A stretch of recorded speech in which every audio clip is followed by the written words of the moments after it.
En algún texto de Hölderlin, el poeta alemán, una persona le pregunta a otra, a un caminante, a alguien que está viajando, le dice, ¿y usted para dónde va? Y entonces él le responde, siempre para casa.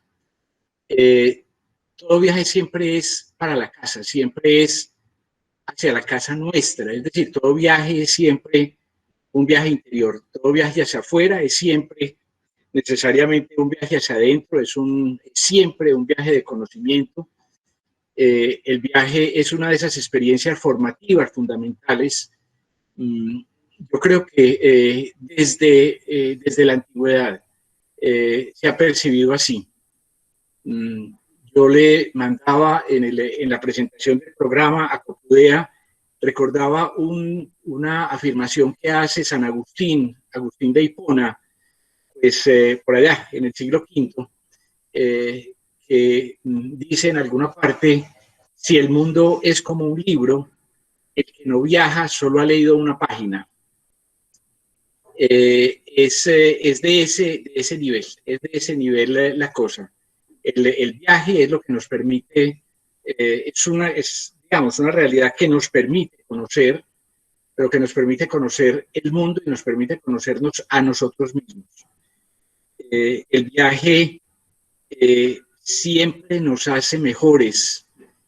El viaje nos hace comprender, nos ayuda a comprender un poco nuestra posición en el mundo. Nosotros, con frecuencia, es algo, digamos que es como natural al ser humano, con frecuencia pensamos el mundo a partir de nosotros, estando nosotros en el centro del mundo. A pesar de todos los cambios que los cambios de la ciencia y del pensamiento, desde el siglo XV para acá, pues nosotros seguimos pensando con frecuencia que el hombre es la medida de todas las cosas, que el hombre es el centro del mundo y por supuesto ese centro soy yo el que mido la realidad a partir de mí, el que puedo encontrar una ubicación a partir de mí y eso hace que tengamos como esa visión de que somos como el centrico de mesa, de que somos como el ombligo del mundo en muchas oportunidades. Y el viaje nos hace entender que eso es distinto, nos hace entender, nos hace vivenciar de una manera muy profunda a los otros y nos hace percibir de una manera muy profunda que nosotros somos los otros de los otros, que nosotros también somos los otros, que no estamos en el centro, sino que siempre estamos alrededor, que siempre, digamos, todos nos movemos en ese sentido, digamos así, periférico. A lo largo de estas charlas, Alfredo me decía al principio que señalara un poco, pues, ¿cuál es la idea? Pues la idea es que a lo largo de estas charlas vamos a presentar unas experiencias de viajes. Yo no voy a hacer aquí la presentación de un viaje, por ejemplo, a Siberia, pues, porque no he estado, no he ido, no sé cómo es eso, no tengo una experiencia que comunicar. Lo que vamos a hablar aquí, lo que vamos a presentar siempre con Copudea en estas charlas, son experiencias de viajes reales, de viajes efectivamente realizados. Bueno, quisiera presentar uno que se quedó en proyecto por esta historia del coronavirus, pero todos los demás son viajes efectivamente realizados, viajes reales, experiencias efectivas. La próxima vez iremos a Italia, vamos a mirar obras de arte, digamos, en Italia, y luego nos vamos a ir desplazando. El destino siguiente será Egipto, vamos a estar en el norte de la India, también en el sur, vamos a estar por las ciudades imperiales de Europa Central, vamos a recorrer en algún momento algunos de los recuerdos de las huellas de la Segunda Guerra Mundial, sobre todo en Europa Central. Quisiera que nos moviéramos también por pueblos y plazas de España, bueno, Portugal, Marruecos, Grecia, por supuesto, los Balcanes. Un poco ese es como el panorama en el que nos vamos a ir moviendo, un poco también pensando que sea, pues que cada viaje, que cada una de estas charlas, pues sea un poco distinta a la anterior, ¿no es cierto? También que haya un poco de variedad en ese sentido. Pretendemos entonces que estas charlas vayan siendo diferentes cada vez. Yo quisiera decir esto, pero no pienso gastar todo el tiempo de hoy, ni mucho menos hablando sobre el sentido de los viajes. Eso no lo, creo que no sería pues como el objetivo, pero entonces yo voy a ir dando en las charlas siguientes, voy a ir dando pildoritas de eso pues que nosotros entendemos de este asunto de los viajes. Cuando digo nosotros, quiero decir que esto no es un programa que sea mío solo, que sea una idea mía exclusivamente, ni mucho menos. Esto tiene un origen que es académico, un origen, digamos, remoto. Alfredo lo mencionó en la Academia Yurupari de Medellín. La Academia Yurupari fue la primera entidad a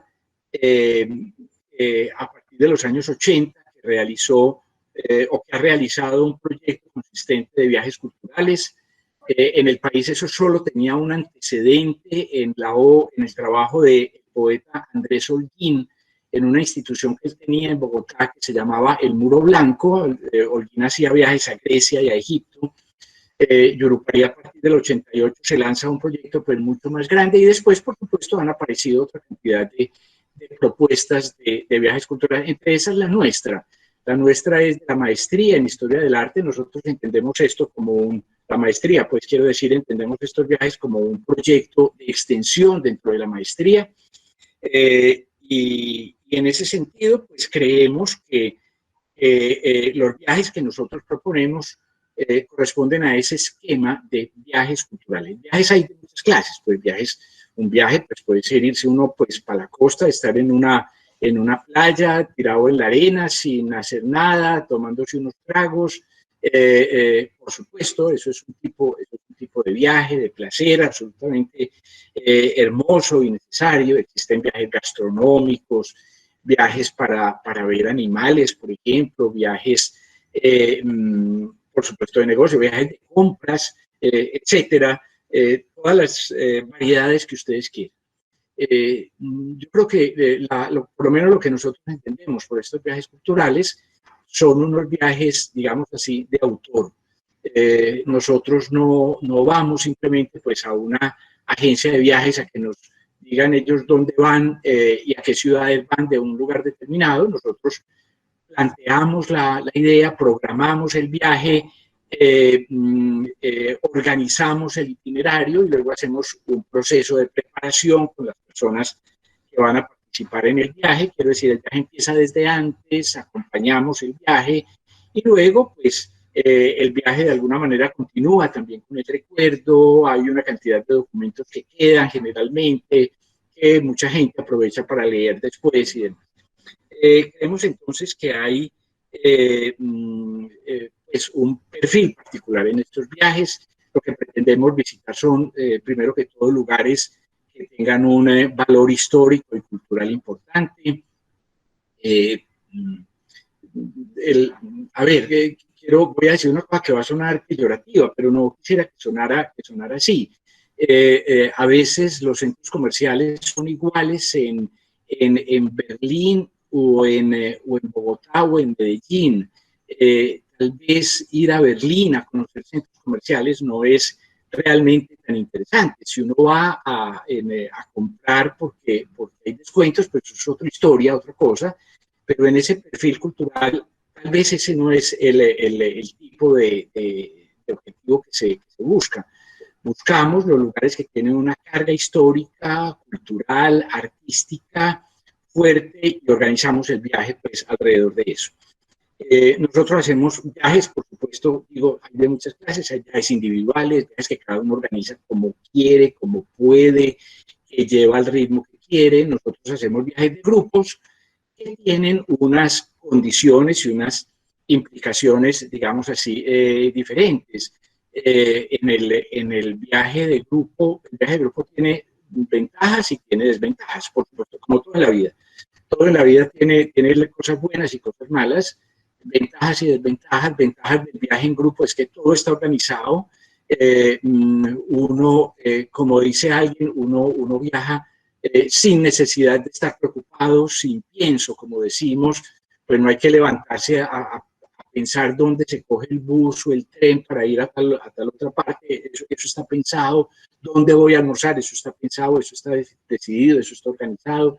Y eso hace que el viaje pues rinda más, que haya más posibilidades de conocer más cosas, etc. Por supuesto se viaja en grupo y el grupo son otras personas, son otros. Y como decía ahora, nosotros somos los otros de los otros, nosotros somos los demás de los demás, como dice la canción. Y en ese sentido, pues cada uno hace su propio viaje, pero todos viajamos en grupo. Es decir, hay que acomodarse al ritmo del grupo y a la rutina y a la programación del grupo. Se pueden planear cosas aquí, pero no se puede llegar a cambiar el itinerario en mitad del camino. No puede ocurrir resolvamos pues de un día para otro simplemente que bueno, no, mañana en lugar de irnos, nos vamos a quedar durmiendo en el hotel, pues el que quiera se queda durmiendo, eso nadie le va a decir que no se quede, pero el grupo tendrá que seguir, entre otras cosas porque se ha comprometido con los demás y demás. Creo que se entiende esas implicaciones del trabajo en grupo. Pero viajar en grupo tiene una ventaja, yo creo que enorme, para personas como yo. Yo ya estoy jubilado hace varios años, aunque sigo trabajando en la universidad, pero para personas mayores, las personas mayores generalmente se quejan de que se van quedando solas, de que van perdiendo los vínculos sociales. Pues uno se retira, digamos, del lugar donde trabaja, deja de verse con los compañeros de trabajo, etcétera, y puede que paulatinamente se vaya aislando. Creo que estaba diciendo que la participación en un grupo, en un viaje en grupo, yo creo que tiene una ventaja absolutamente maravillosa y es la posibilidad de hacer amigos. La experiencia que tenemos siempre de estos viajes es que se hace como una especie de piña en el viaje. Nos volvemos muy amigos. Algunos de los que están aquí que veo, pues podrán dar testimonio de eso, entre otras cosas porque un poco como dice mi mujer, cuando uno sale de viaje durante un mes, por decir alguna cosa, y está con otras personas con las que posiblemente no ha compartido antes, está 12 o 14 horas al día o 15 horas al día. Si uno hace la cuenta de cuántas horas está en un mes junto con esas personas, eso, dice mi mujer, da como para un noviazgo de muchos meses en las condiciones, digamos, corrientes. Entonces creo que eso de lograr digamos, un nivel de amistad mayor también es sumamente importante. Yo voy a empezar a presentar entonces mis diapositivas sobre Turquía. Yo he llamado a esta charla Historias y Culturas de Turquía, como saben ustedes. ¿Por qué? Porque Turquía son muchas cosas al mismo tiempo. Yo creo que Turquía decía Alfredo cuando conversábamos sobre esto, yo siempre he tenido como conciencia de una cosa, y es que Turquía, bueno, durante mucho tiempo yo creía que Turquía era el país más bello del mundo. Un país con una diversidad cultural absolutamente extraordinaria, pero con una geografía, con unas bellezas naturales que son absolutamente absolutamente deslumbrantes. El problema es que escoger es siempre muy difícil. Cada vez pienso más que lo más bello que yo conozco en el mundo es el Cañón del Cauca, mirado desde Támesis hacia los Farallones. Yo creo que un paisaje como este no hay en ninguna parte del mundo, pero Turquía es un país absolutamente extraordinario, en belleza geográfica, en diversidad histórica, en diversidad cultural. Aquí nos vamos a encontrar con los hititas, con los pueblos, digamos, pregriegos de toda esa zona, de lo que actualmente llamamos la península de Anatolia. Nos vamos a encontrar con el mundo griego, con el mundo romano, con los bizantinos, por supuesto con los otomanos. Todas esas cosas se van a juntar allí. Un país entonces que tiene una diversidad absolutamente extraordinaria. Yo creo que un poco una imagen como esta nos habla de esa fantasía, de esa sensación de que estamos ante un universo casi que no podemos creer. Esto es el mapa de Turquía. Decía que Turquía es un país realmente muy extenso. Es un país que tiene, enseguida lo diré, 783.000 kilómetros cuadrados, de los cuales casi todos están en Asia. Gran parte del territorio, la mayor parte del territorio de Turquía, que es esto que estoy señalando, es la llamada península de Anatolia. Si ustedes de pronto tienen recuerdos de la infancia, de cuando nos enseñaban historia sagrada en la infancia, cuando se hablaba del Asia Menor, esto era el Asia Menor de los tiempos bíblicos, esta península de Anatolia, y solo este pedacito corresponde a Europa. Pero es un país que es europeo parcialmente, asiático parcialmente. Un país muy grande, su capital es Ankara, aunque la ciudad más grande es Estambul.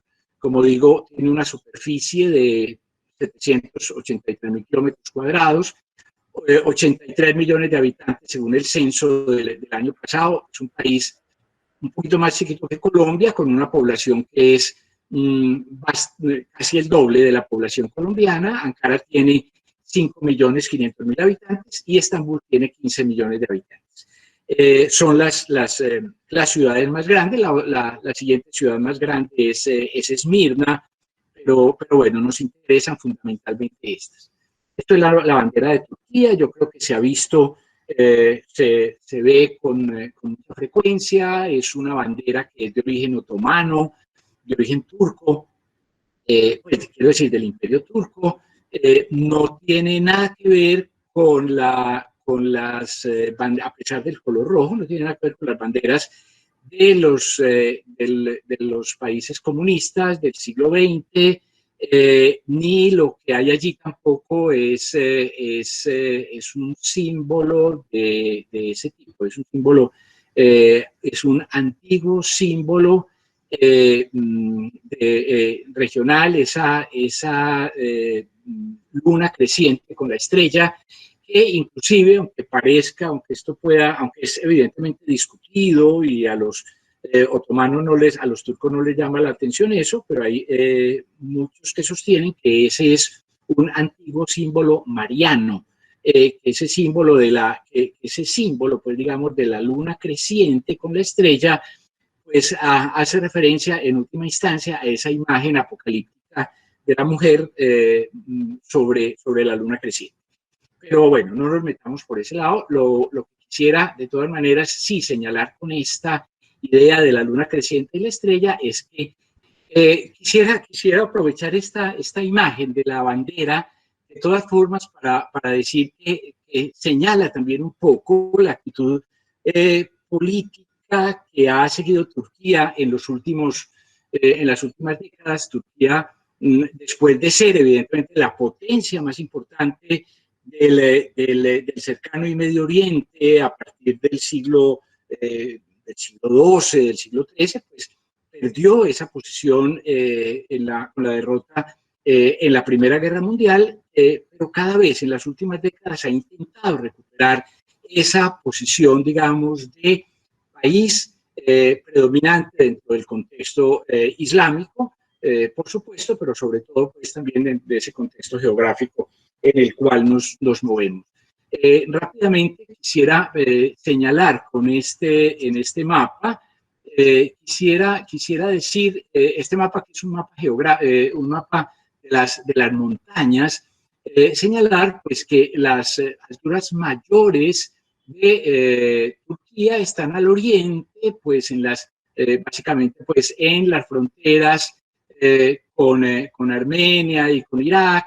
El monte Ararat es la montaña más alta de la región, pero lo que quiero señalar básicamente es que toda la península, esta península de Anatolia, está configurada por cadenas de montañas que van de oriente hacia occidente, separadas por ríos. Son altas montañas separadas por ríos, como ven ustedes aquí, y eso va a significar una cosa importante en la historia de la cultura de la antigua Turquía, y es un poco como el aislamiento de esas regiones. No era fácil moverse de norte a sur o de sur a norte en Turquía, y entonces vamos a encontrarnos un movimiento más hacia occidente, hacia la costa, y nos vamos a encontrar también un asunto que es muy digamos, de orden geográfico, y es que pues toda la erosión de estas montañas se traduce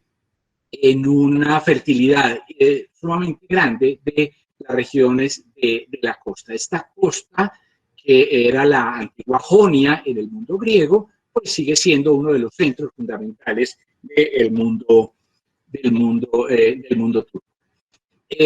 Como decía al principio, lo que yo quiero mostrar en estas charlas pues son experiencias de viajes, y entonces en ese sentido yo les voy a contar los viajes, hicimos 3, los viajes que hicimos a Turquía, el recorrido que hicimos, que era un recorrido realmente que intentaba ser lo más completo posible, pero Turquía es un país muy grande, quiero decir, cuando digo lo más completo posible, significa que partíamos de Estambul, lo veremos enseguida, recorremos esta región y volvemos a Estambul, pero caray, se nos queda toda esta parte del Mar Negro, que es una parte realmente muy importante. En este momento es más difícil visitar la parte oriental de Turquía por motivos pues obvios, evidentemente, pero la situación realmente no lo permite. De todas maneras, la riqueza de Turquía es casi infinita. Turquía es un país que necesitaría muchos viajes, y seguramente uno de los lugares que necesitaría muchos viajes es precisamente Estambul. Estambul es una de las grandes ciudades del mundo, una ciudad cargada con una historia realmente impresionante, ubicada en ese lugar donde se juntan Europa y Asia, con una parte muy grande en Europa y con la otra parte muy grande en Asia. Ustedes saben que esta ciudad pues es una ciudad realmente muy antigua. Todo esto es Estambul, todo esto son barrios de Estambul, atravesar Estambul de un lado a otro, pues es un recorrido de unos 120, 150 kilómetros, no es poca cosa. Es una ciudad que estuvo definida durante mucho tiempo por su posición geográfica. Quisiera contar una anécdota que posiblemente muchos de ustedes conocen, que es la siguiente. Estambul arranca aquí, pues esta ciudad de la que estamos hablando arranca aquí, donde estoy señalando, en esta colita que ven ustedes acá. Esa colita, enseguida me devuelvo, pero aquí la vemos mejor, esta colita, donde vamos a encontrar muchos de los monumentos más antiguos de la ciudad. ¿Qué ocurre en ese sitio? Pues la anécdota que quería contar es esta. En un momento, por allá, en el siglo VIII antes de Cristo, alguna cosa así, hay un personaje un poco mítico un jefe militar un poco mítico en el mundo griego que se llama Visas. Y Visas va una vez al templo de Delfos, donde está la pitonisa, la adivina de Delfos, va al oráculo a consultarle al oráculo de Delfos, es decir, al dios Apolo, qué debe hacer, y el oráculo le dice a Visas, eh, eh, fundarás una ciudad en el país donde todos están ciegos. Eh, y ya, las cosas que dice el oráculo son así, son unas cosas que, acuérdense lo que le dice a Edipo no entiende, lo que dice el oráculo es un poco enredado y siempre tiene que echar cabeza qué va a pasar. Visas se va con sus ejércitos o con sus compañeros y pensando siempre que tiene que encontrar un país donde todos son ciegos y ese país no aparece por ninguna parte hasta que llega a esta zona donde se encuentra este estrecho. Esto no es un río, esto es un estrecho que se llama el estrecho del Bósforo, que une el Mar Negro, que está aquí al norte, con esto que es el Mar de Mármara, que da paso después hacia el Mar Mediterráneo. Visas llega y se encuentra aquí, a este lado, se encuentra una ciudad que se llama Calcedonia, una ciudad que va a ser realmente una ciudad muy importante, una ciudad relativamente importante pues ya en ese momento, pero que era una ciudad muy complicada. Calcedonia tenía a las espaldas a Asia entera, ¿no es cierto? Cualquier pueblo asiático venía y atacaba a Calcedonia por la espalda y Calcedonia no tenía manera de defenderse. Y Visas, sin embargo, mira hacia el frente y se encuentra esta colita de terreno y dice, estos están ciegos. Este es el país donde todos están ciegos. Es que la ciudad hay que fundarla es aquí.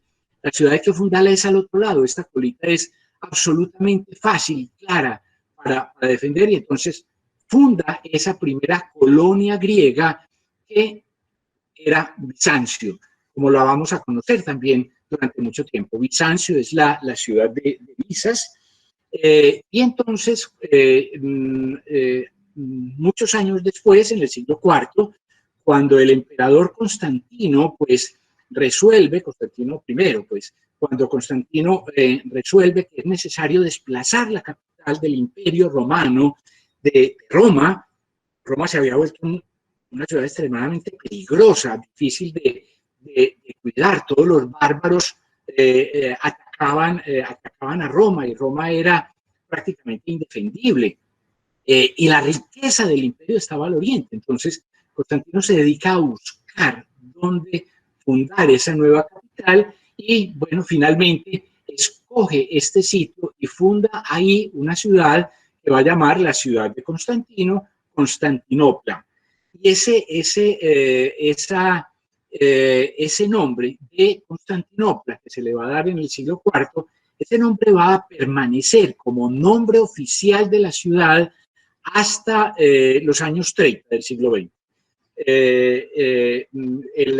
Solamente en los años 30 del siglo XX se impone o se le da el nombre de Estambul, que es digamos, una corrupción de una expresión griega que se había conservado, pues, inclusive en el mundo otomano, que era un poco la respuesta de ¿para dónde va? Voy para la ciudad. Ese voy para la ciudad se decía algo así como Istampolis, voy hacia la polis, voy hacia la ciudad, y de ahí sale el nombre de Estambul. Pero es interesante decir que eso es una cosa de los años 30 del siglo pasado, es decir, de la época de Atatürk. Me parece que es siempre importante partir de Estambul. Estambul es un poco el resumen de Turquía, es además una ciudad inagotable, como van a ver ustedes. Este fue el recorrido que nosotros hicimos o hemos hecho. Este mapita lo van a ver ustedes muchas veces. Este es un recorrido que a mí me parece que es bastante interesante. Se quedan muchas cosas por aquí, por fuera, por supuesto. siempre ocurre, pero bueno, este es un recorrido que se puede hacer por tierra. Yo creo que eso siempre es bueno. Los viajes en avión son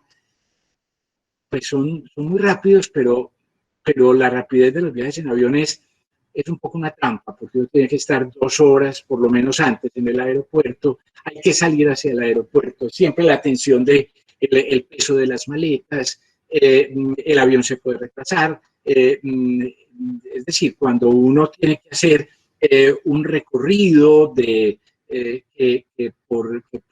en autobús son 6 horas, si prefiere hacerlo en avión, seguramente está haciendo una mala elección. Seguramente es siempre mejor viajar en avión, viajar en autobús que viajar en avión. Además, viajar por tierra tiene una cantidad de ventajas enormes. No solo la tranquilidad del viaje, no solo la relación que se puede establecer en el grupo, sino también, por supuesto, el disfrute del paisaje. Bueno, como digo, Estambul empieza aquí, en esta colita, y en realidad, pues valdría la pena decir que no empieza con Constantino. Constantinopla no empieza, bueno, Constantinopla sí, la ciudad con nombre Constantinopla sí, pero resulta que inclusive antes de Constantino, en el siglo anterior, es decir, en el siglo III, después de Cristo, nos vamos a encontrar un emperador romano, que ustedes recordarán que era Septimio Severo. Hay un arco del tiempo muy importante de Septimio Severo en Roma, por sus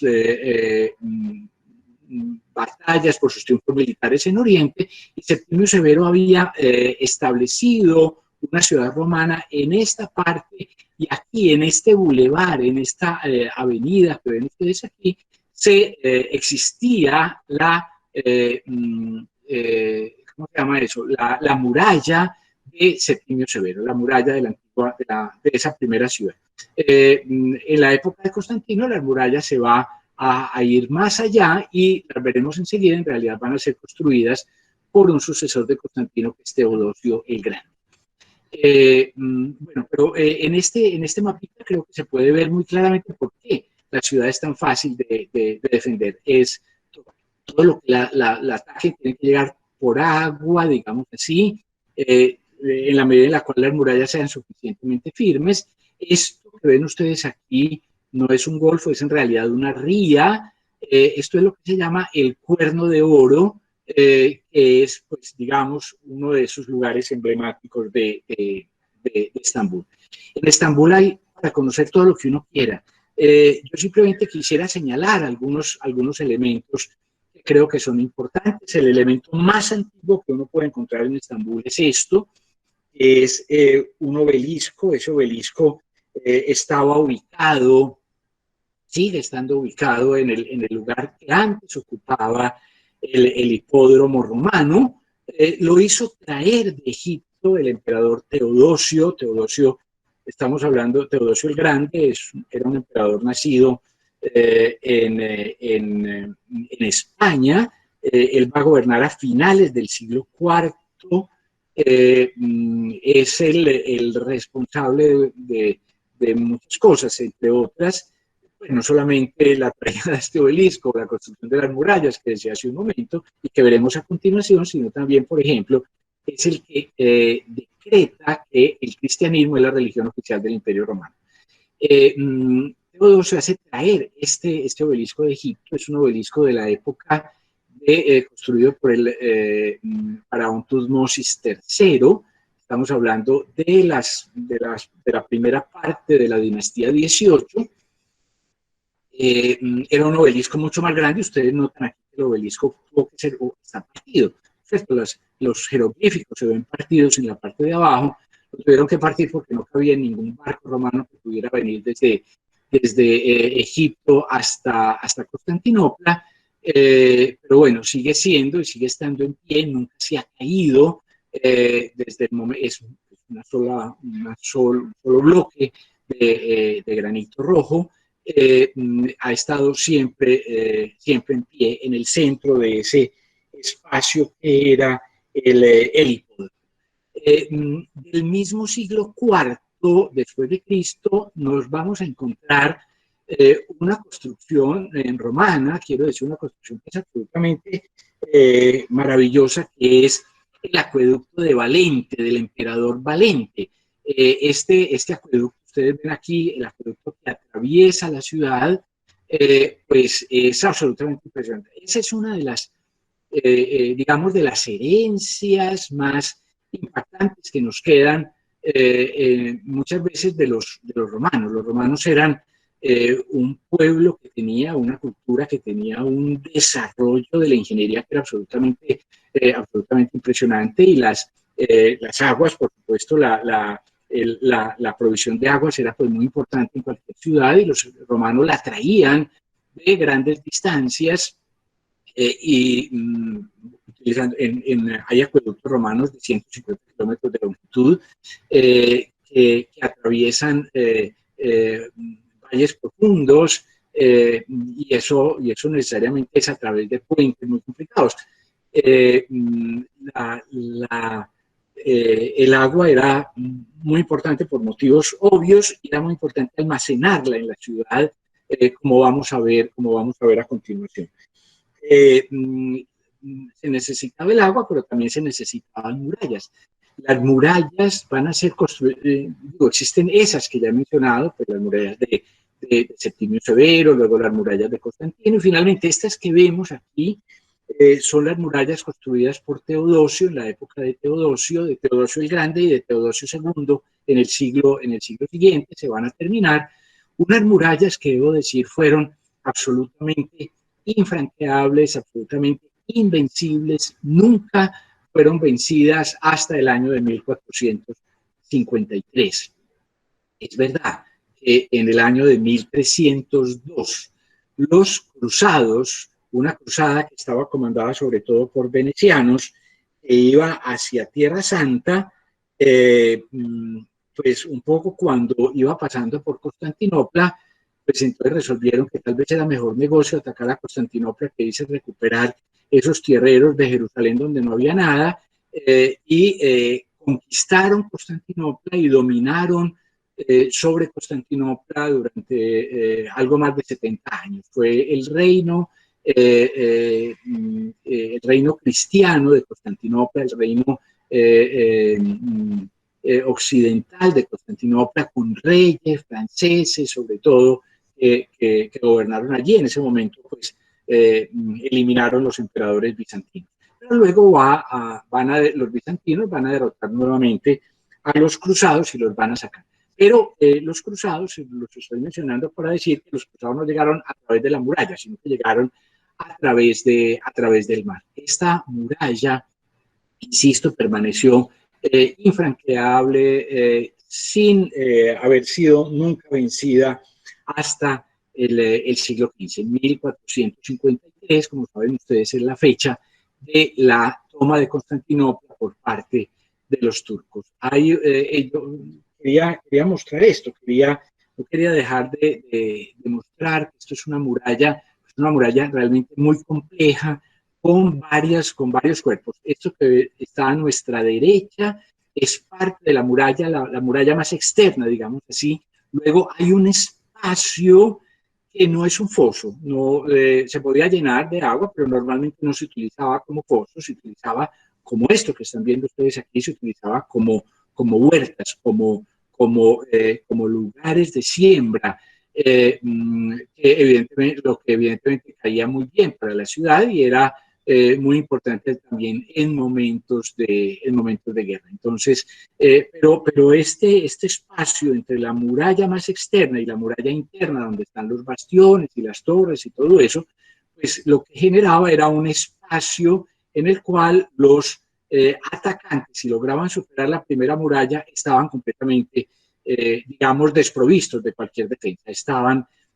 Podían ser fácilmente dados de baja por los soldados que les disparaban desde las torres. Quedan gran parte de las murallas, como ven ustedes, evidentemente, en el momento en el cual los turcos tomaron Constantinopla, pues ellos no solamente tomaron Constantinopla, fue lo último. prácticamente lo último que tomaron. Ellos eran ya dueños de la península de Anatolia, eran dueños de buena parte, y luego se van a tragar toda la península de los Balcanes, total que las fronteras están muy lejos, en ese sentido la muralla no era ya realmente tan importante y se dejó en buena medida perder. Además, porque ocurrió otra cosa que es evidente que todos conocemos, y es que en el transcurso de esos siglos, pues no solamente se descubrió o se trajo la pólvora de China, sino que se desarrolló toda la tecnología de las armas de pólvora, y eso hacía que la muralla misma ya no fuera realmente tan invencible como había sido antes. Queda perdón, me devolví, queda muy pocos restos de lo que era el Palacio Imperial de Constantinopla. El Palacio Imperial de Constantinopla no se conservan restos, a no ser cosas como esto. Esto es una ventana, está sobre la muralla en la parte, digamos, oriental sur de esa colita donde estaba establecida la ciudad. Detalles quedan como estos, pero el palacio era una cosa absolutamente, una maravilla del mundo. Realmente tenemos las informaciones de embajadores, de visitantes y demás. Por ejemplo, las informaciones de los embajadores de Vladimiro, el rey de Kiev, que en un momento, estamos hablando del siglo IX, resuelve que su pueblo, esos que son los orígenes de los rusos, el Rus de Kiev, va a resolver que van a dejar de ser paganos y se van a convertir a una religión, y él envía embajadores por todas partes del mundo, o por muchas partes del mundo, que vayan a ver cómo, y que traigan noticias de cómo es la religión de los musulmanes, cómo es la religión de los bizantinos, cómo es la religión de los judíos, cómo es la religión de los romanos, para ver a cuál se convierten. Y en última instancia puede parecer un chiste, pero es realmente de una belleza muy profunda. Finalmente Vladimir y los rusos se vuelven bizantinos por la belleza que ven en Bizancio, por la belleza del Palacio Imperial y por la belleza asombrosa de una construcción que ellos van a conocer. Es esta, es una de las maravillas, otra de las maravillas del mundo, que es la iglesia de Santa Sofía, la basílica de Santa Sofía. Santa Sofía, pues, es una construcción enorme del siglo VI, después de Cristo, por supuesto. Es una iglesia cristiana construida por orden del emperador Justiniano, para reemplazar una anterior basílica de Santa Sofía que había sido destruida, había sido incendiada en el transcurso de una gran rebelión, de una gran revolución, que fue la llamada Revolución de Nika. Nika o Nike o Nike, como decimos nosotros de los tenis, pues es Nike o Nike, realmente es victoria en griego, eso gritaban los revolucionarios contra Justiniano, contra el emperador y la emperatriz Teodora, pero finalmente un general, el general Belisario, impuso, digamos, a sangre y fuego, quizá produciendo unos 30.000 muertos en la sola ciudad de Estambul, de Constantinopla, volvió a imponer la autoridad de Justiniano. Después de eso, a partir del año 530, se construyó esta gran basílica dedicada a la santa sabiduría divina. Sofía es sabiduría. Esto no está dedicado a una santa que se llamara Sofía. Hay otra iglesia en Constantinopla que se llama Santa Irene, que tampoco está dedicada a una santa que se llamara así. Sofía en griego es sabiduría, Es decir, esta es una iglesia que está dedicada a la sabiduría divina. Y la sabiduría divina es Cristo. Según, si ustedes recuerdan, el inicio del Evangelio de San Juan, en el principio era la palabra, era el verbo, era la sabiduría, era el logos. Ese es el Hijo, ¿no es cierto? Está dedicada a Cristo. De la misma manera que la iglesia de Santa Irene es la iglesia dedicada a la paz. Irene es paz en griego. Una construcción realmente extraordinaria, con una cúpula absolutamente impresionante, la cúpula más grande que había sido hecha en el mundo antiguo, y que está ahí, se hundió una vez, algunos años después de construida, tal vez en los años 50 de ese siglo VI, fue reconstruida y se ha mantenido, como la ven ustedes, en pie. Pues, hombre, esto tiene 1500 años de haber sido construido en un país que es está tremendamente afectado por los terremotos. Cuando los embajadores de Vladimir, de Vladimir de Kiev, vinieron a Constantinopla, dijeron que esto era como estar en el cielo, como sentirse realmente en el cielo. Y los turcos, los otomanos, sabían realmente que esta era una construcción maravillosa. El sultán otomano, cuando toma Constantinopla en 1453, lo primero que hace antes de cualquier cosa, inclusive quizá exponiéndose a que algún griego estuviera atrincherado y pudiera atentar contra su vida, lo primero que hace cuando entra a la ciudad es ir a Santa Sofía y convertirla en mezquita. Esto fue mezquita hasta el año de 1932, me parece, una cosa así por el estilo, o 34, cuando Ataturk la convierte en museo. Casualmente, el día de mañana, la Corte Suprema de Turquía debe responder una consulta de Erdogan que quiere que esto vuelva a ser mezquita. Entonces, grave, una cosa muy complicada, porque evidentemente eso no es solo el hecho no es cualquier cosa, no es una cosa puntual, es una cosa que corresponde a una política mucho más amplia. Una obra, realmente una arquitectura maravillosa. Visitar Santa Sofía es de las cosas más emocionantes que le pueden ocurrir a uno. Es bueno ir en la mañana y es bueno que, mejor dicho, hay que contar con suerte de que el día esté iluminado, el día sea luminoso, porque la luz que entra por esas ventanas que sostienen la cúpula realmente producen unos efectos excepcionales sobre la iglesia. Sobre la construcción, pues esto era una iglesia, evidentemente, esto es una representación de la Virgen María con el niño, que está al lado de dos personajes. Esos personajes son el emperador el emperador Constantino, que está a nuestra derecha, a la izquierda de la Virgen, que está a nuestra derecha, sosteniendo una maqueta de una ciudad. Es Constantino que funda la ciudad y se la ofrece a la Virgen.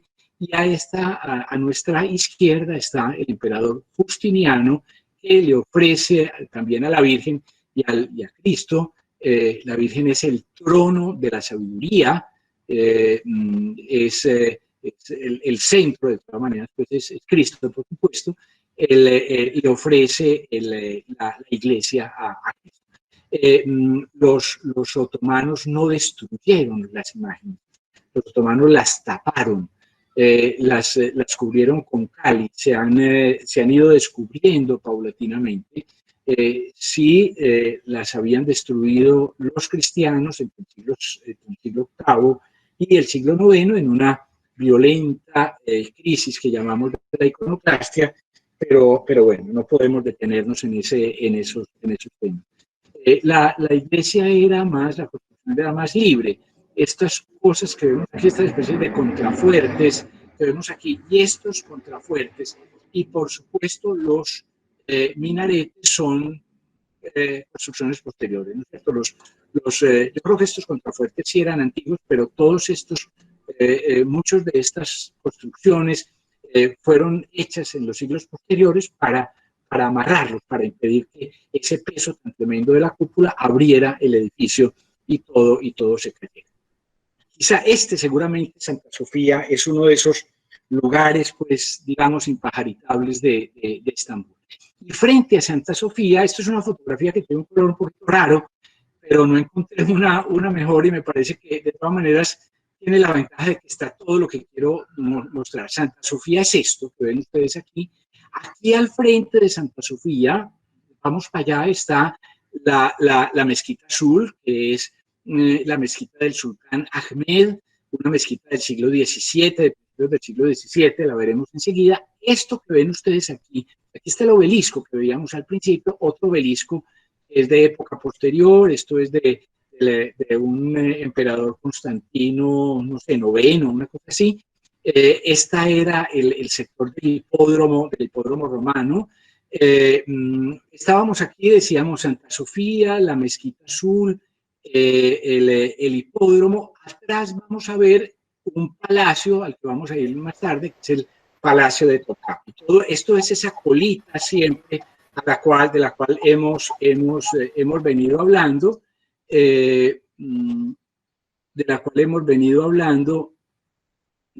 estoy buscando el señalador, esa colita de la cual hemos venido hablando. Rápidamente, entonces, visitar Santa Sofía es siempre, por supuesto impajaritable, como digo, pero también la Mezquita Azul que está al frente. Vale la pena decir, en este momento la Mezquita Azul la están organizando, la están restaurando.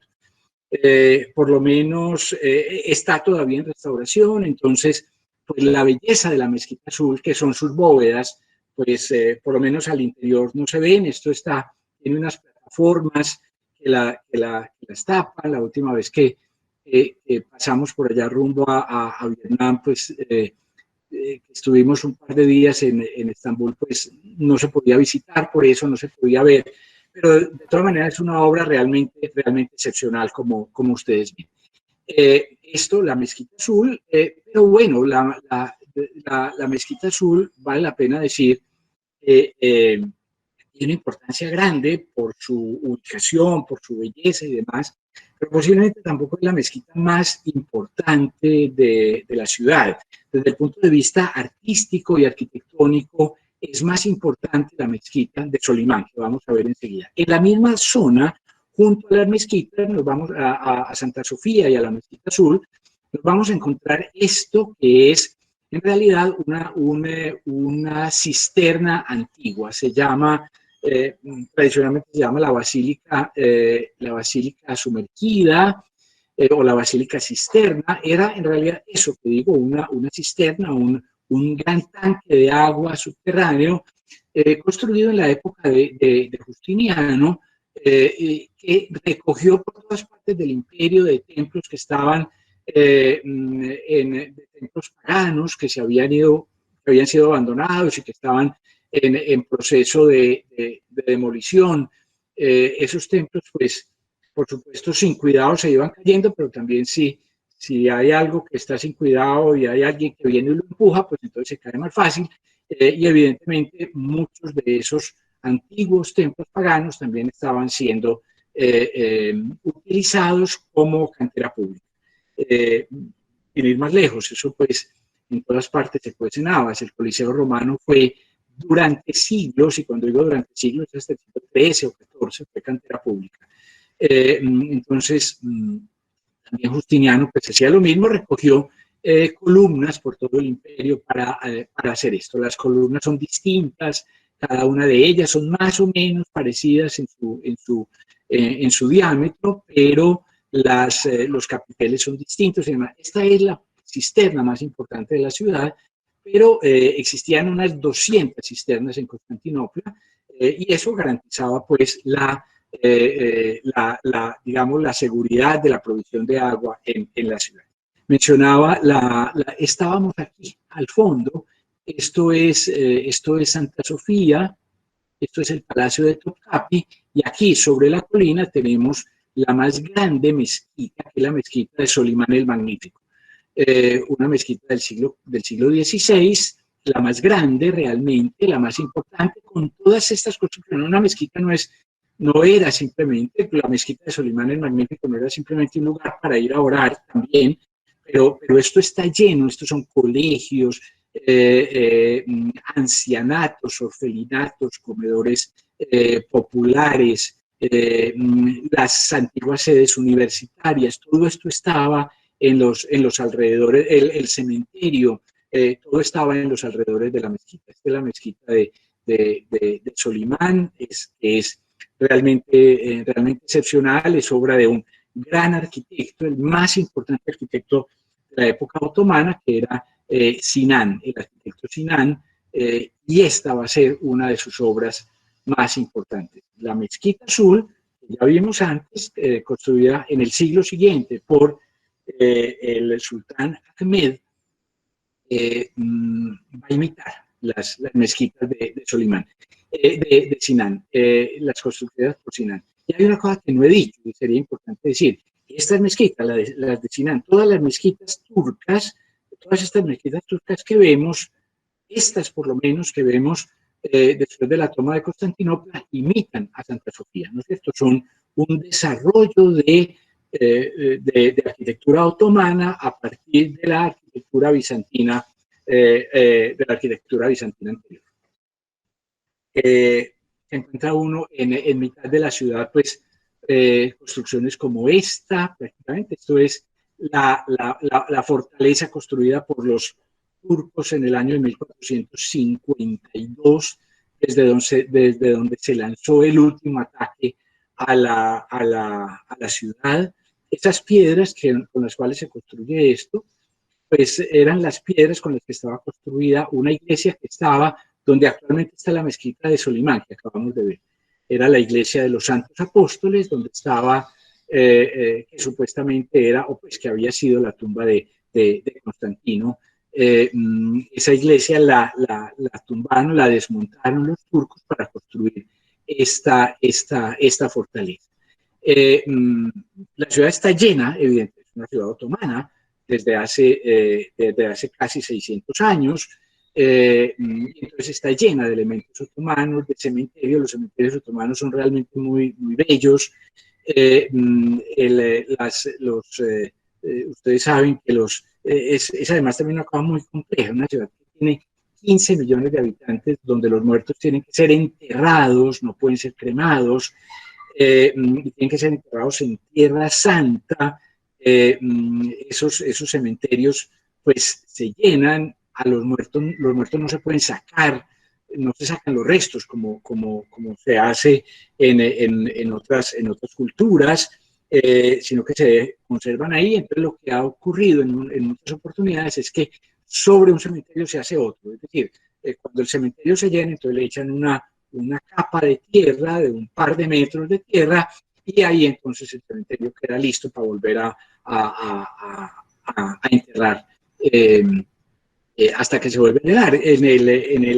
En alguno de estos cementerios de Estambul creo que hay hasta 6 pisos de enterramiento.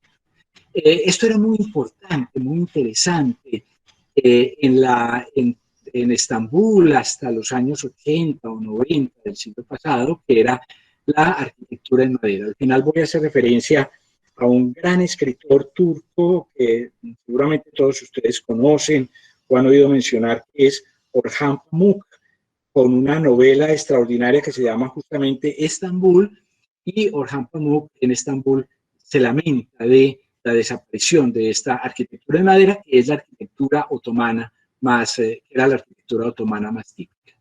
De madera son en buena medida las casas, las villas que hay a lo largo del estrecho del Bósforo, que además es pues la parte más célebre, más costosa, más elegante de Estambul. El estrecho del Bósforo, pues saben ustedes, es una zona de tránsito pues muy importante.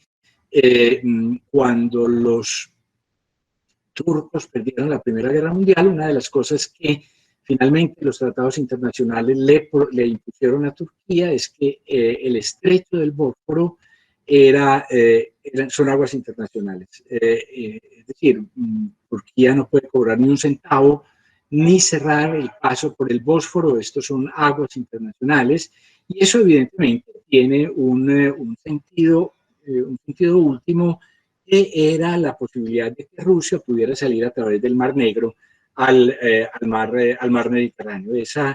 Eso que fue un sueño desde la Roma antigua, desde la época de Pedro I. Pedro finalmente no logró hacer eso y entonces fue cuando decidió que buscaba la salida por el Golfo de Finlandia, pero la reina Catalina II, la emperatriz Catalina II, sí llegó a apoderarse de Crimea, sí llegó a salir hasta el Mar Negro, y un poco es a eso, pues a lo que también se invocan los rusos en la actualidad para haberse vuelto a apoderar de Crimea. La idea era la conexión con el Mediterráneo como una forma de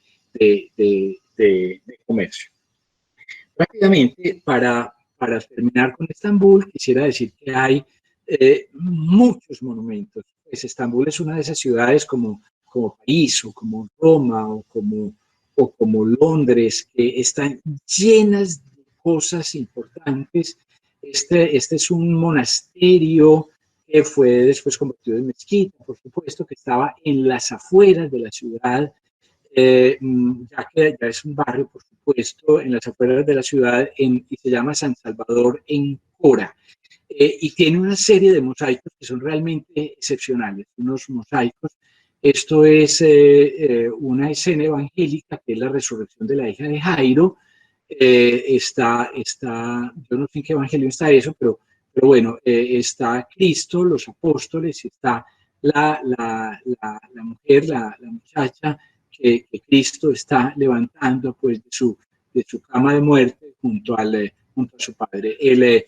Lo que es interesante en este mosaico o en esta pintura, que es también de esa, lo anterior era mosaico, esto es pintura de esa iglesia de San Salvador en Cora, es que todo esto parece como mucho más natural que lo que había sido el arte anterior.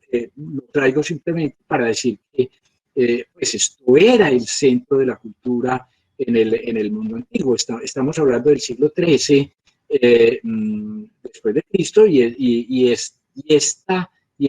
digamos, estos desarrollos del arte van a tener una influencia inclusive en Italia, posiblemente sin cosas como esta que estamos viendo, eso que nosotros llamamos el Renacimiento italiano, se habría demorado posiblemente más o se habría producido de una manera diferente.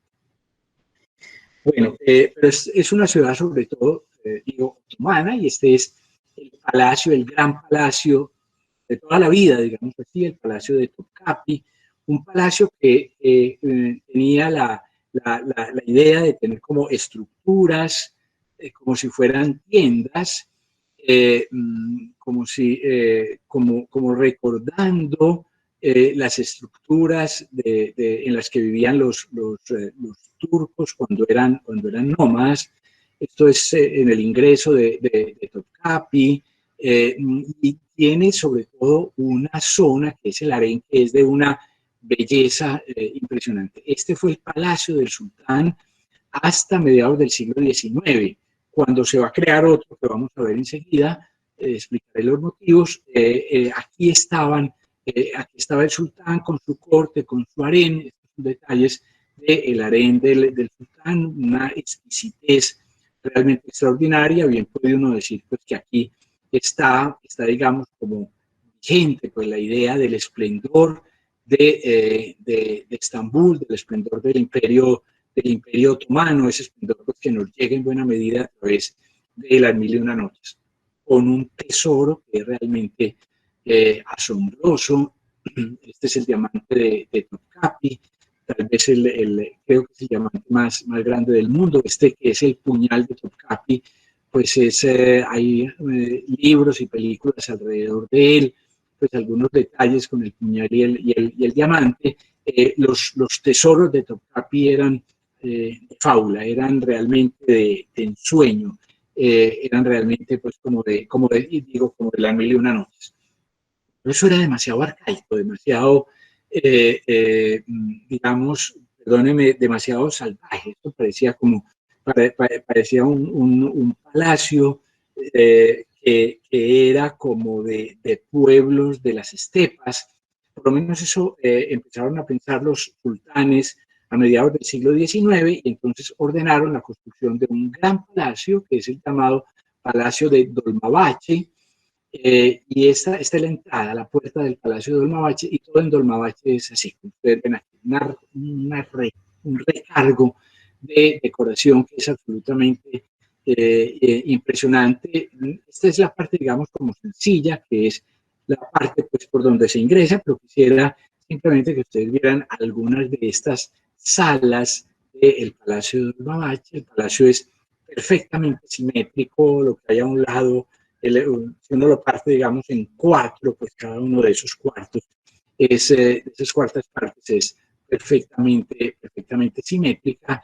El esplendor es una cosa absolutamente impresionante y todo es récord, ¿no es cierto? Esta es la lámpara más grande del mundo. Esta es una lámpara de cristal de Baccarat. La reina Victoria le regaló al sultán de Constantinopla, al sultán de Estambul. Pesa 4 toneladas.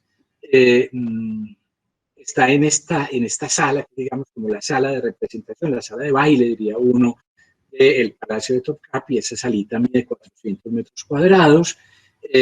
Todo así, todo, insisto, todo es como de récord, todo es como de récord Guinness, todo es como de lo más, el exceso sobre el exceso. Pero el palacio, por fortuna, se conservó en la época de la caída del Imperio Otomano. Pues aquí estaba el sultán otomano cuando lo sacaron los ingleses, que lo sacaron a la fuerza. Le pusieron una cañonera, una nave, pues un barco cañonero al frente del palacio, y le dijeron, o se van ya, o se vienen ya y se montan a este barco y nos lo llevamos para Inglaterra, o lo sacamos a bala. Y entonces pues la familia del sultán salió e inmediatamente el palacio fue ocupado por Atatürk. Era el gran jefe de la nueva Turquía, y la presencia de Atatürk, él una de las cosas que hizo era, bueno, no hay que hablar ahora de él, pero una de las cosas que él decía es, mientras yo esté aquí, la gente va a respetar esto, la gente no va a atacar el palacio, y eso se conservó. En realidad, pues gran parte de fueron muy pocas las cosas, digamos, los monumentos antiguos que se perdieron en ese caso. Yo diría que vale la pena en cualquier caso visitar este museo, que es el Museo Arqueológico Nacional de Estambul, y sobre todo pues, ver en ese museo esta, que es tal vez la obra más importante del museo, que es la llamada tumba de Alejandro. Se llama así porque en un momento, bueno, porque esta figura que estoy señalando aquí es Alejandro, es una representación de Alejandro, pero no es la tumba de Alejandro, es la tumba de un rey de Sidón, pero se encuentra realmente en una situación maravillosa. Es la joya de ese museo que vale la pena visitar. Y también vale la pena visitar, por supuesto, el Gran Bazar y el Bazar de las Especias, que son realmente pues, otro mundo. Yo tengo mis dudas sobre el Gran Bazar, sobre el interés. El Gran Bazar hay que visitarlo para conocerlo. Esto es el bazar cubierto más grande del mundo. Esto tiene más de 4.000 negocios, pero se ha vuelto demasiado turístico, demasiado costoso. Es mucho mejor buscar cositas fuera del Gran Bazar que en el Gran Bazar. Y muy bueno ir al llamado Bazar de las Especias, que es o bazar egipcio, donde se consiguen sobre todo este tipo de cosas, frutos secos, especias, etc. Bueno, evidentemente, Estambul es como la parte más fuerte de cualquier viaje a Turquía. Pero quisiera decir que quisiera recomendar que cuando uno va a Turquía, hombre, déjeme lo digo de una manera que puede sonar pues muy campechana, es que eso es muy lejos. Y entonces, pues, ir hasta Turquía y solamente estar en Estambul y eventualmente ir a la Capadocia, pues hombre, hay otra cantidad de cosas que creo que vale la pena conocer y que yo les sugeriría conocer.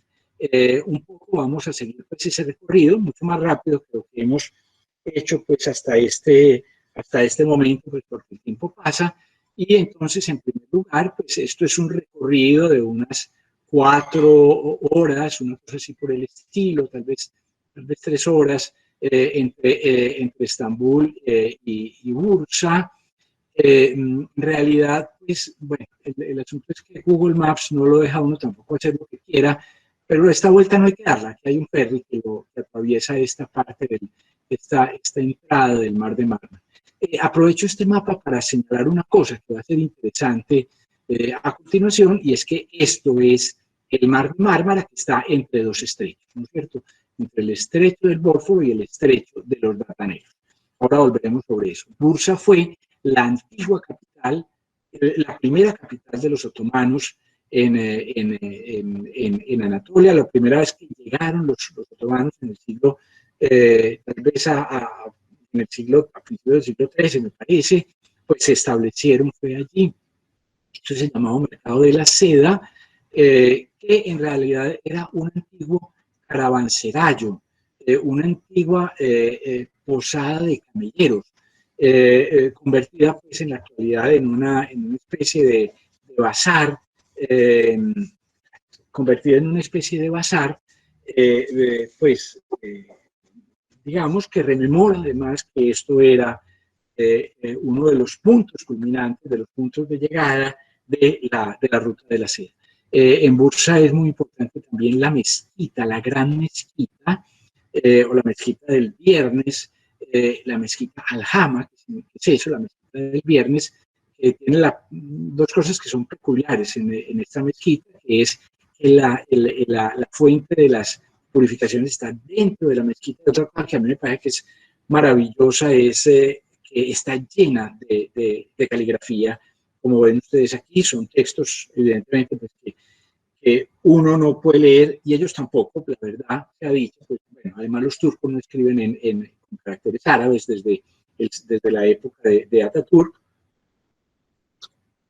pero lo que encontramos pues es realmente unas inscripciones de una gran belleza. Y esto es la llamada mezquita, la mezquita verde, que es muy anterior, es la primera mezquita que se va a establecer, una mezquita realmente de una extraordinaria simpleza, de una extraordinaria belleza.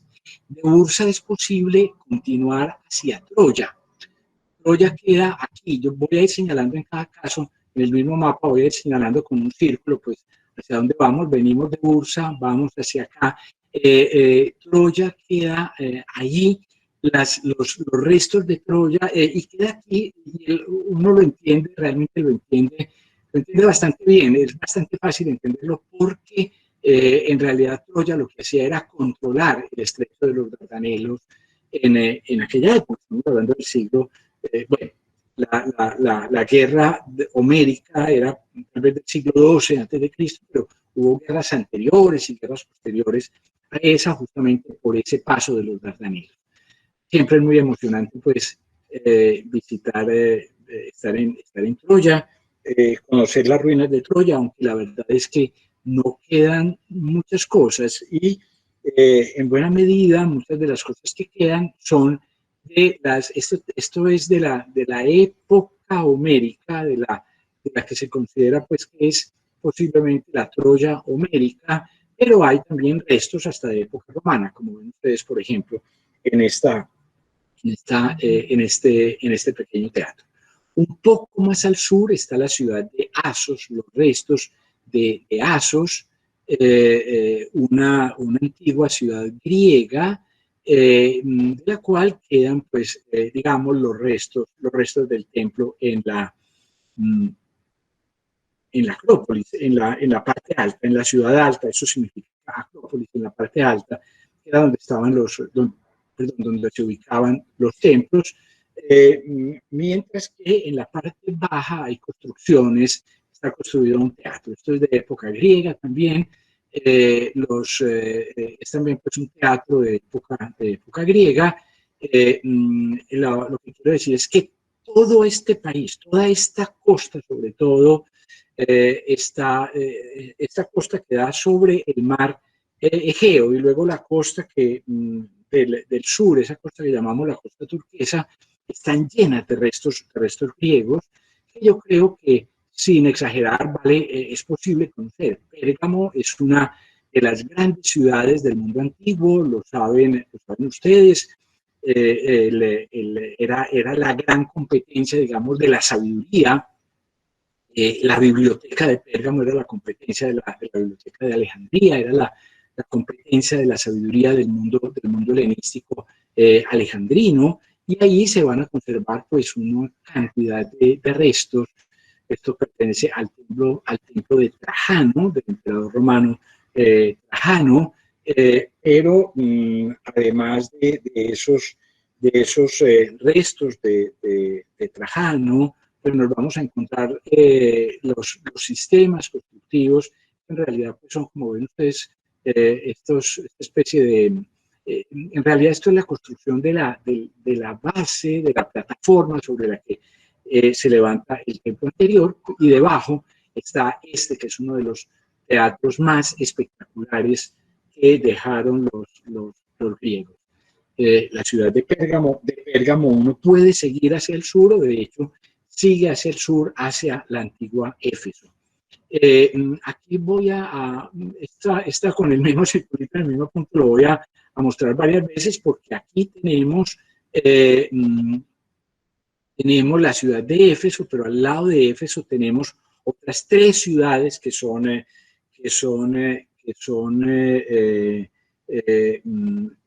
Priene, Dídima y Mileto, que están ahí al lado de Éfeso y que también ofrecen restos maravillosos, visitas que son excepcionales. La biblioteca de Celso en Éfeso. Éfeso es una de las ciudades mejor conservadas del mundo antiguo. Esto, por supuesto, está reconstruido. Esto estaba caído, pero está reconstruido. Hay una zona que es realmente excepcional, es de época romana. Aquí están los templos de Adriano pasó por aquí y demás. Pero hay una parte excepcional, que, insisto, es de época romana. Estas pinturas, ven ustedes aquí, claramente son como las de Pompeya, por decir alguna cosa. Pues por poner una comparación, son ese tipo de pinturas en casas de familia. Esto está siendo excavado por una misión, caray, no me acuerdo si holandesa o danesa, pero es una cosa realmente excepcional la visita de esta parte de la ciudad. Y en las afueras de la ciudad, pues el teatro de Éfeso era uno de los, también de los grandes teatros que estaba frente al mar. Digamos, del teatro aquí directamente a nuestra derecha, estaba ya muy cerca del puente, el puerto, perdón. Esta era la vía, la avenida hacia el puerto, y el asunto es que ahí quedaba el mar. El mar en este momento queda a 23 kilómetros de distancia. El mar se ha retirado y se retiró desde la antigüedad, y eso hizo que la ciudad perdiera, pues, digamos, su posición política y económica. Cerca de Éfeso hay un lugar que se llama la Casita de la Virgen, donde, según la leyenda, murió la Virgen María, y entonces, pues, esto es un santuario mariano. Yo quería decir una cosa sobre esto, pues. Nosotros en estos viajes a ver, estos viajes, quisiera decirlo como de esta manera, no son viajes gastronómicos, pero comemos, por supuesto. No son viajes religiosos. Nosotros, pero respetamos todo esto, todas esos intereses, y vamos a estos lugares. El que se quiera conmover profundamente por la capilla de la Virgen, pues se conmueve. Es muy linda, es un lugar muy lindo, es un poco mítico, pues nadie sabe dónde murió la Virgen María. Eso lo dijo una una monja alemana del siglo XIX que había tenido una visión y dijo, cerca de Éfeso van a encontrar tal cosa, y fueron a encontrar lo que la monja decía, y entonces pareció que era una cosa milagrosa y se ha montado pues esa tradición allí. De todas maneras es una cosa nueva, pero aprovecho para señalar ese tipo de asuntos porque, por supuesto, pues cuando nos movemos casi por cualquier parte, sobre todo pues del mundo más en los alrededores del Mediterráneo y el mundo occidental, pues hay muchos santuarios, me refiero a santuarios cristianos, que pues, es muy respetable pues el interés de esas visitas, pero sí quiero aclarar, nosotros no hemos programado ni está en nuestro interés para programar, digamos, peregrinaciones religiosas, ¿no es cierto? Digamos, queremos tener un perfil diferente. Dije que cerquita a Éfeso había otras 3 ciudades que son Priene, las voy a mostrarlas rápidamente, una ciudad realmente espectacular que está muy poco reconstruida, pues le provoca a uno, realmente le provoca a uno ser ¿cómo se llama?, arqueólogo y ponerse a reconstruir esto, porque es que esto parecen como piezas de dominó que casi que se pudieran levantar. Un poco al sur está Dídima. En Dídima había un templo de Apolo y me da lástima, pero no pude encontrar unas fotos que dieran suficiente como fe de lo que es esto. Estas columnas que ven ustedes aquí son columnas de 24 metros de altura. Eso significa que que tiene la altura de un edificio de 7 u 8 pisos. Quiero decir, una persona grande parada junto a esta base que estoy señalando no llega a la altura a la altura superior de esa base. El templo de Apolo, una de las construcciones más grandes de la antigüedad, quedó incompleto, quedó inconcluso, pero realmente era una obra absolutamente maravillosa.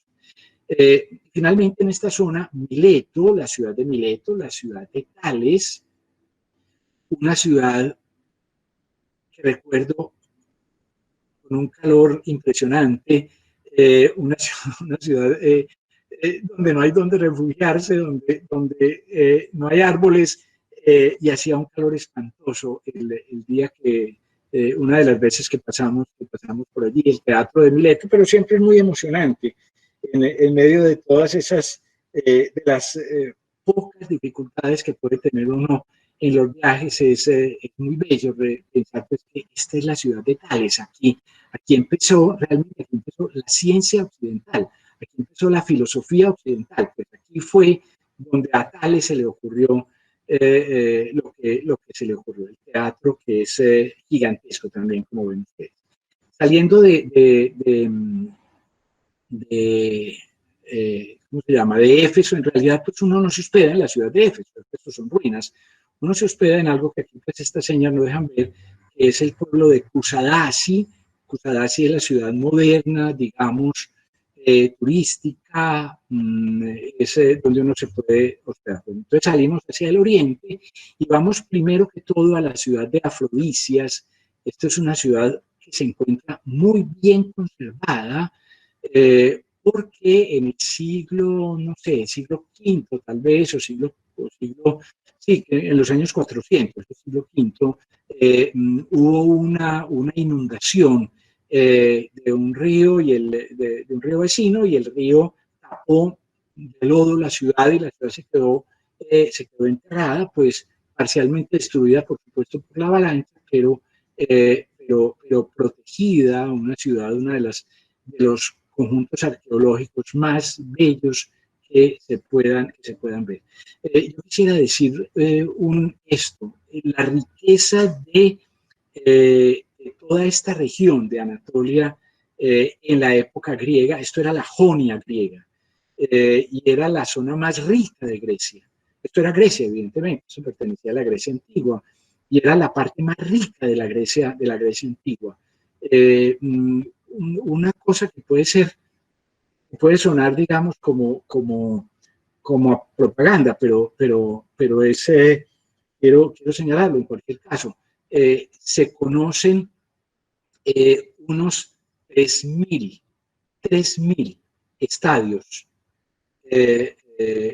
o anfiteatros, mejor anfiteatros, como el Coliseo Romano, anfiteatros en esta región de Anatolia, 3.000. Eso significa que por lo menos 3.000 ciudades, porque no iban a ser un anfiteatro o un estadio como este, que es el estadio de Afrodisias, que es una belleza, no lo iban a hacer pues simplemente en medio de la nada, ¿no es cierto? Lo hacen donde hay gente que puede utilizarlo o que va a utilizarlo en una ciudad. Entonces, 3.000 anfiteatros significa 3.000 ciudades. De esas 3.000 se ha excavado una décima parte, se han excavado unos 300 de esos anfiteatros y se pueden visitar unos 30. Ese es el nivel de la riqueza arqueológica de Turquía. Como en muchas otras partes, casi todo está por descubrir. Hay una ciudad que se llama Bodrum, es el nombre moderno de otra ciudad que seguramente les sonará a ustedes mucho más, que era Halicarnaso, por el mausoleo de Halicarnaso, la tumba del rey Mausolo de Halicarnaso. Halicarnaso era un gran puerto. En ese gran puerto hay una escuela, pues una escuela moderna de arqueología submarina, porque hay muchos barcos en el puerto, muchos barcos que están hundidos en el puerto. Digamos, las cuentas que hace la Escuela de Arqueología Submarina de Halicarnaso es que hay algo más de 1.000 barcos identificados y ellos dicen que se gastan por lo menos un año excavando cada barco.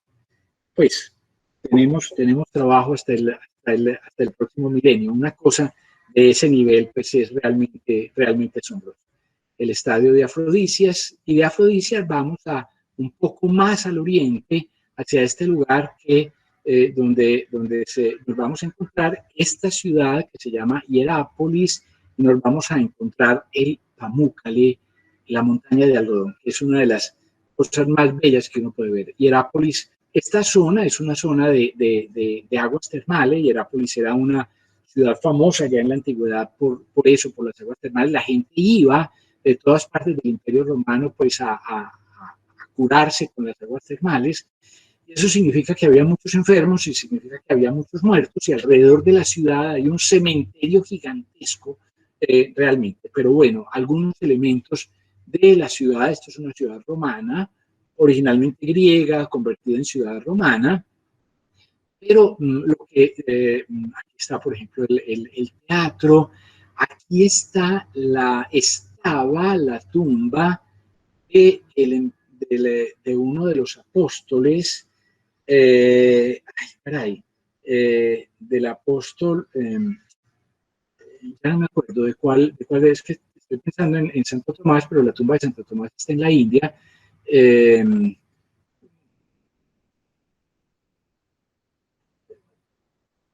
Bueno, no me acuerdo, tal vez de San Judas Tadeo. Una cosa, creo que es de San Judas, que es la tumba que está acá, o que estaba acá. Pero realmente lo más impactante, aquí tumbas, como digo, muchas de estas tumbas, pero seguramente lo más impactante de esta zona es esto, que es la montaña de algodón. Pamukkale significa montaña de algodón. ¿Esto qué es? ¿Qué es esta cosa tan extraña? Esto es un producto de las aguas termales, que son aguas muy calcáreas que empiezan a rodar que rodaban pues por la falda pues de la montaña, pues, a lo largo de millones de años.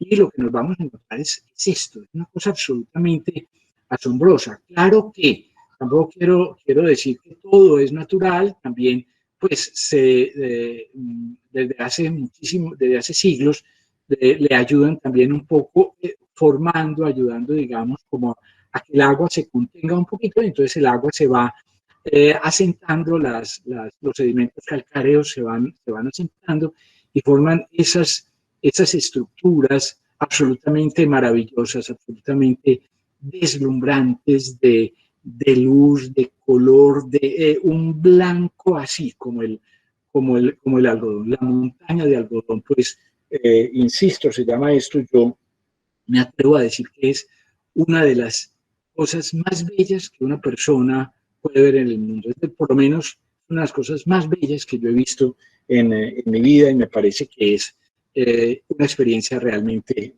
inolvidable. Ya casi llegamos a la Capadocia, que sé que a todo el mundo le interesa, pero antes vamos a pasar por esta ciudad de Antalya. Estamos en la costa turquesa. Uno puede venirse hacia el occidente. Aquí está Bodrum, que es Halicarnaso, está Fethiye, Fidye, que es otra ciudad griega, Fethiye, o Denre, que es la ciudad de San Nicolás de Denre, el que vamos a llamar después San Nicolás de Bari, que es el origen del Papá Noel, pues es de aquí, de esta ciudad de Denre, que queda aquí. Pero bueno, nosotros en este viaje nos vinimos hacia acá. Antalya es fundamentalmente, tiene un gran museo con los restos de la ciudad que vamos a ver a continuación, pero es sobre todo pues un destino, digamos, de turismo de playa. Es bueno también en los viajes tener un descansito. Y vamos a ver tres pequeñas ciudades, tres ciudades más aquí al lado de Antalya, que son Pergue, ven ustedes aquí unos restos también absolutamente excepcionales, Aspendos, donde se encuentra el teatro mejor conservado de la antigüedad. Lo ven ustedes aquí, es en términos absolutos el teatro mejor conservado del mundo antiguo. Y finalmente Side, que es una ciudad donde se conserva también un gran teatro y algunos restos más. De allí fuimos hacia Konya. Konya está pues en el camino hacia la Capadocia. Konya es la ciudad de Mevlana. Esta es la tumba de Mevlana. Mevlana, caray, y lo olvidé, pensé primero que tenía que poner una imagen para que quedara claro lo que voy a decir, porque puede que no todo el mundo lo tenga claro. Mevlana era un místico del siglo XII, y alrededor del pensamiento de Mevlana se va a desarrollar una secta, digamos, una comunidad, de la tumba de Mevlana, en la época en la que ya no se le pueden tomar fotos, en esa época sí se podía.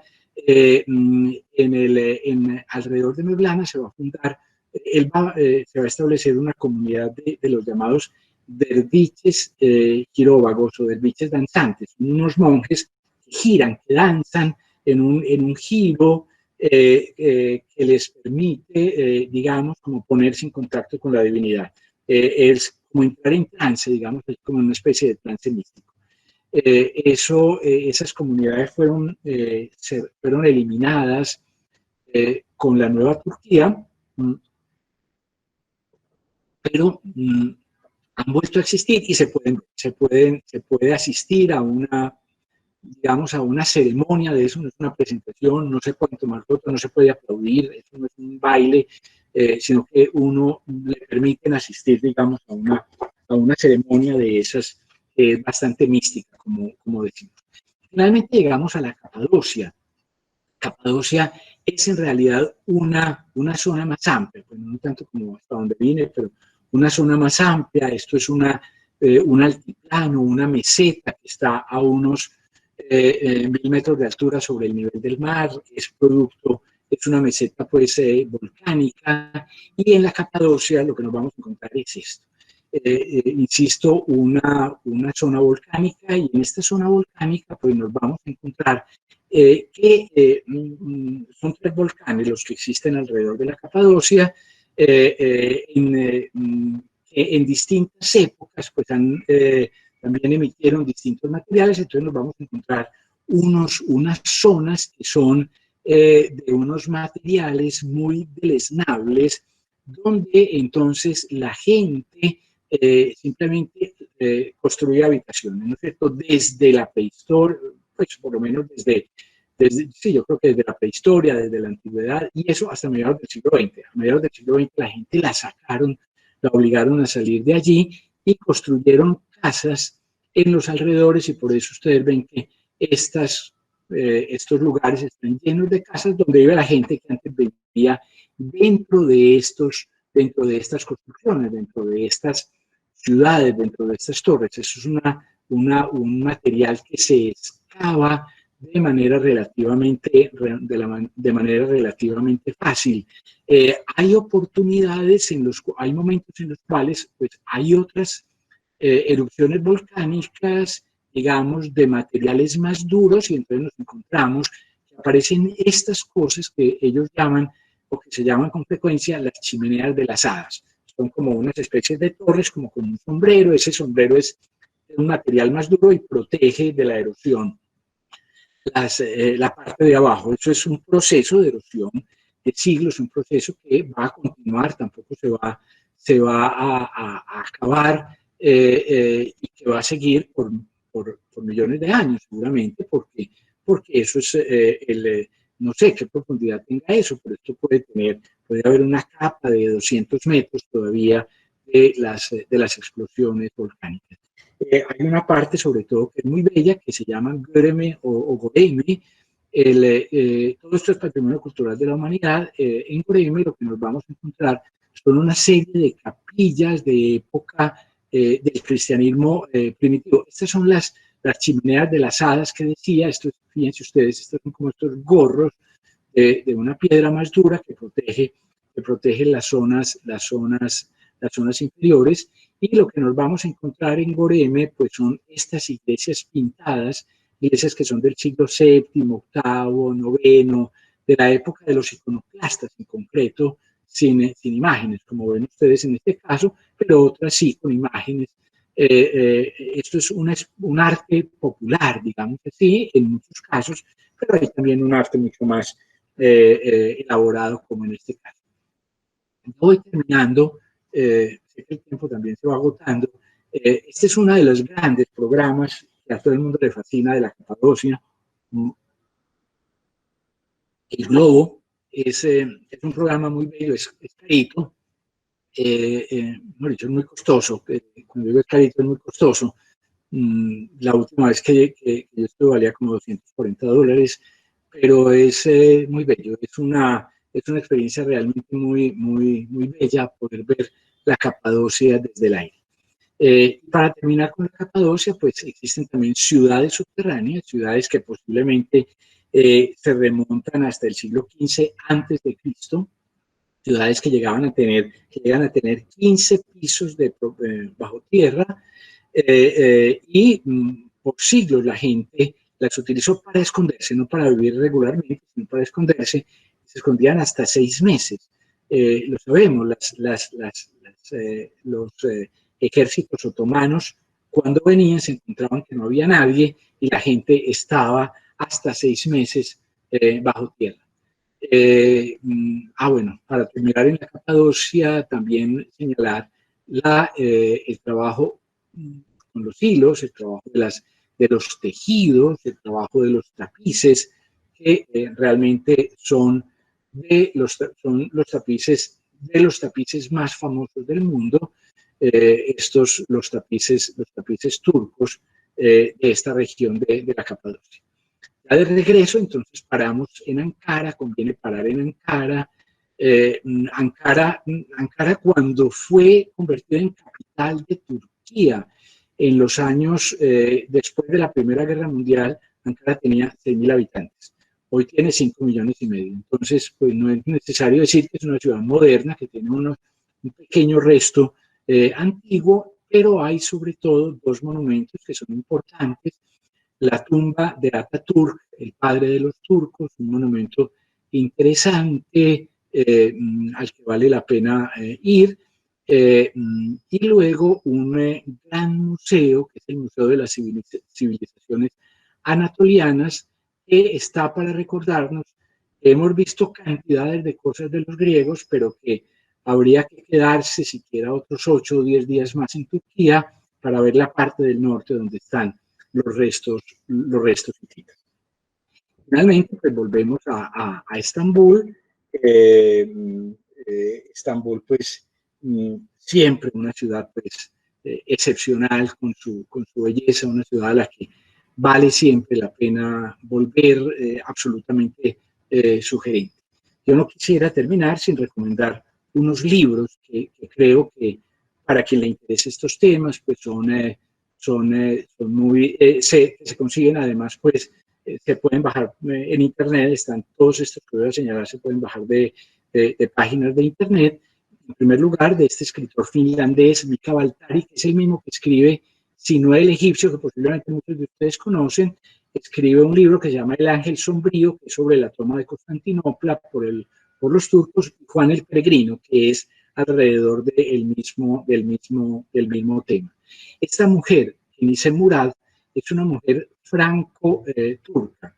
En realidad, ella es descendiente de los últimos sultanes. Ella, cuando aparece en la vida, aparece como huérfana en la embajada suiza en París, y la embajada suiza se la entrega a unas monjitas que la crían, y luego ella ya mayor empieza a averiguar quién es ella, y resulta que ella es hija de una princesa turca, y a raíz de eso, de todo lo que ella logra investigar sobre su madre, escribe este libro que se llama De parte de la princesa muerta. Su madre, además, estaba casada, ella es hija de la princesa turca y de un marajá de la India, del marajá de Badalpur, y entonces ella se va a buscar su historia en Badalpur, y entonces, pues, un poco en conexión con La princesa muerta está también este libro de Un jardín en Badalpur, o La ciudad del oro y la plata, alrededor de eso. Pero sobre todo quisiera recomendar los libros de Orhan Pamuk, este escritor turco, nacido en el 52, como saben ustedes, Premio Nobel de Literatura en el año 2006. Y de Pamuk quisiera recomendar sobre todo dos libros. Este libro, Estambul, Ciudad y Recuerdos, es un libro absolutamente extraordinario para entrar, digamos, como en la vida es su juventud, su adolescencia y juventud en Estambul. Y también una cosa que es, digamos, como un proyecto que él ha llevado adelante, que es el Museo de la Inocencia. Bueno, termino aquí con esta imagen de